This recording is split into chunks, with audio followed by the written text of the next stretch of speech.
In this video, we can add some extra power to our pivot tables by introducing calculations. In our next example, Ron would like to get a snapshot of what the investment amount would look like in Australian dollars. Now, there are three approaches that he could take.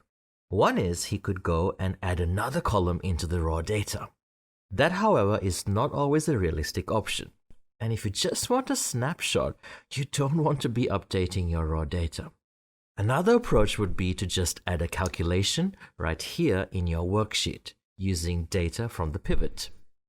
So we could just say equals, and I'm just going to type in B4 times 1.45. And if I copy that down, I kind of got my answer. The only problem is if the pivot table changes. So for example, I remove my filter. That's not working. If I were to add another field into my columns, I would end up replacing this calculation altogether. So I'm going to undo that change. That's really not ideal. Sometimes the best option is actually include the calculation in the pivot. And we have two ways of doing this. These are called calculated fields and calculated items. We're going to start with looking at a calculated field.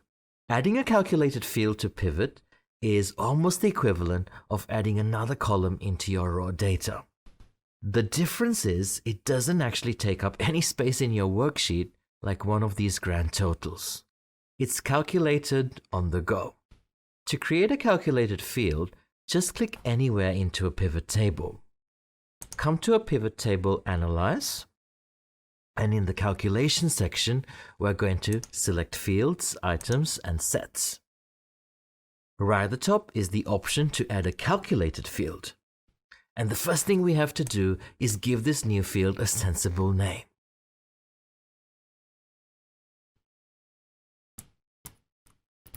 Now we need to provide it with the calculation. So we're going to click in the box and just remove that 0. It's kind of a placeholder. Our formula is going to be our US dollar amount, multiply, so asterisk, by 1.45, so adjusting for the exchange rate. You can use any arithmetic operations. You can use aggregation functions like sum and average. You can even use the logical functions like if, and or. But there are certain limitations to these calculations. For one thing, you can't refer to any values outside of the pivot table. That's because the pivot uses an area of memory called the pivot cache, where all the data is loaded into, and it actually can't refer to other values. So if I try to click on somewhere outside the pivot, it's not even going to let me. This means there are quite a lot of Excel functions you can't use, like VLOOKUPs for example. So while there are some limitations, this is still fantastic if you needed to calculate something like just for this example. There's a calculation, we're going to click OK, and it's added our additional column, and this time, if I were to remove my filter, you'll see it still works. Now I'm going to undo again because I do want that filter on. Once we add a calculated field, you will see it adds it to our field list. So we can work with it just like we would any other field. We could even use this to create another calculated field if we wanted to. To remove a calculated field, we have to reverse the procedure. So I'm going to click somewhere in my pivot, come to Pivot Table Analyze, come to Fields, Items, and Sets, and select Calculated Field. Now to find the fields I've already added, I come to the drop-down arrow, and you can see we've only got one, and if I select it, I now have the option to modify it or delete it. And I'm going to click Delete and then OK. And it's gone. So a really useful option, but it does come with a small caution. When we create a standard Excel calculation, it uses the cells we've selected. But calculated fields actually use entire columns of data, and that can sometimes lead to unexpected results. Allow me to demonstrate. So I've got my demo workbook that we were looking at before, and I've got a very simple pivot here showing a number of items and how many were sold. Now what I would do is create a calculated field that will multiply the quantity by the price. And to keep it simple, they're all priced at $10. So we're going to come to Pivot Table Analyze, Fields, Items, and Sets, Calculated Field, and this is going to be my cost. And I'm just going to take price and multiply that by quantity. And when I say OK, at first glance I seem to have got the answer right. But when I look at the total, something extremely odd has happened. 42 items at $10 each, I should be getting $420. So what's going on? Like I said, the calculated fields are actually working with the entire columns. So what's happened here is it's added up all the prices and then multiplied that by the 42 to get our 5,040. Now we could just hide the grand total, make the problem go away. But we do need to be a little careful, because if I swap product out of the category, you can see those prices are totally incorrect. So we do need to be a little careful when working with the calculated items, but not to put you off. They can give you some great analytical capabilities. Back in my original workbook, we're going to look at the other type of calculation, which is called a calculated item.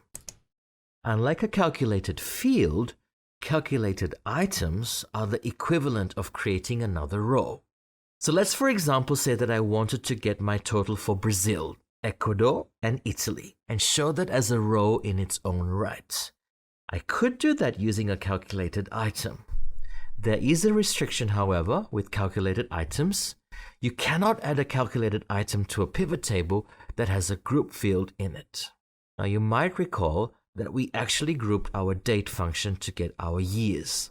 So if I click somewhere into my row labels, come up to Fields, Items and Sets, and select Calculated Item, it tells me no. Well, that's not a problem. I can just go and create another pivot table. Well, there again, you may run into issues.